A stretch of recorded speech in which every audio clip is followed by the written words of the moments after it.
You just dropped your credit card on the table, but you didn't just pay for dinner. You just signaled your social hierarchy to everyone in the room. Psychologists at the University of Chicago found that the person who reaches for the check first isn't just being polite, they are claiming dominance. But that third, unspoken method for settling the bill, it is the most lethal social hack I have ever tested, and almost nobody uses it.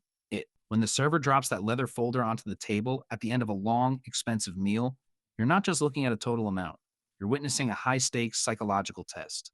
Most people treat the bill as a mere accounting task, but social psychologists at the University of Michigan discovered that the method used to settle a debt is one of the most accurate indicators of how much you value the people sitting across from you.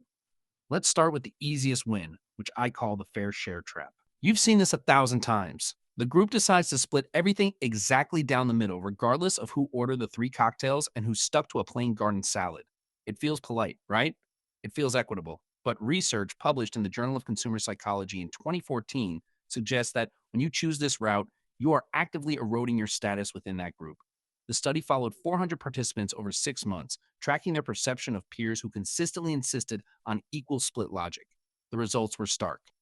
Participants who defaulted to even splits were perceived as lacking self awareness and, worse, were often viewed as trying to manipulate the group into subsidizing their own spending habits. When you choose the even split, you signal that you are unwilling to take the time to notice the nuances of the people around you.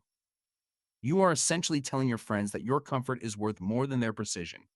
If you want to change the energy of a room, stop splitting the bill evenly starting tonight. Instead, just ask the server for separate checks or, better yet, use a digital payment app to handle the math immediately. The goal is to show that you are paying for what you consumed, which signals integrity and reliability. It is a simple, immediate fix that shifts the way people view your character from the very first interaction. Now, here is where things get interesting. Have you ever sat through a meal where everyone is awkwardly waiting for someone else to offer to pay, or worse, arguing over the check for 10 minutes? This brings us to the second method, which I call the strategic reciprocator approach. Most people try to play this game by keeping a mental ledger of every nickel and dime. But the problem is that modern social interaction isn't a ledger, it is a signal system.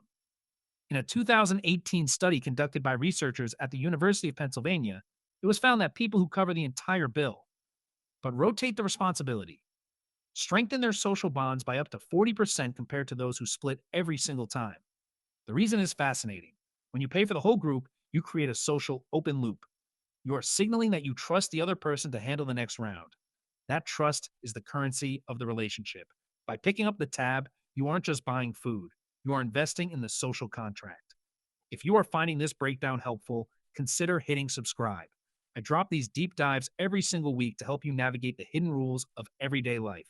This simple shift in perspective, viewing dinner as a rotating investment rather than a bill, can transform your business meetings and your personal friendships alike. It removes the tension of the transaction. By being the one to confidently cover the tab, you occupy a position of leadership and generosity. People notice that. They remember that. And it encourages them to reciprocate in ways that go far beyond the cost of an appetizer or a drink. If you do this with a friend once a month, you are effectively creating a recurring positive feedback loop that builds immense loyalty over time. Okay, now I want to show you the one I've been saving for you. This third method is the most powerful social hack I have ever encountered, and it is almost completely invisible to the casual observer. I call this the contribution anchor. Most people approach a dinner bill by focusing on the total cost, but the most influential people in any room do something entirely different. Before the meal even starts, they anchor their contribution. Let's say you are at a group dinner. Instead of waiting until the end to debate the check, you whisper to the waiter or set the tone early by saying something like, "I've got the wine and the appetizers. Let's just figure out the rest at the end." You've just seized control of the social dynamic. By anchoring a specific portion of the bill, you effectively remove all ambiguity. You have shown that you are willing to give, but you have also set a clear boundary. Studies on decision fatigue show that humans are mentally drained by the end of a dinner, especially after alcohol has been served. Expecting people to perform complex mental arithmetic at the end of a meal leads to stress and irritability. By preempting the bill, you are alleviating the stress of the entire group. You are the problem solver. You are the person who brings calm to a potentially chaotic situation. I remember seeing this in practice with a mentor of mine back in 2019. We were at a table of 10 people for a birthday. Everyone was getting nervous as the bill was being presented. He simply tapped the server, put his card down, and stated clearly that he was covering the main entrees as his gift to the group. In that one sentence, the energy shifted from anxious to incredibly light and happy. The rest of the bill was split easily, and because the pain point of the main cost was already handled, people actually felt more comfortable ordering drinks and dessert. It's almost comical how much pressure a single card can cause. Think about that. That one act of anchoring the cost didn't just pay for the meal, it saved the mood of the entire evening. Once you see it this way, you can't unsee it. The bill is never just a bill. It is a psychological mirror reflecting how you perceive your role in a social structure. If you lead, people follow. If you are passive, you get tossed around by the group's anxiety. So there you go.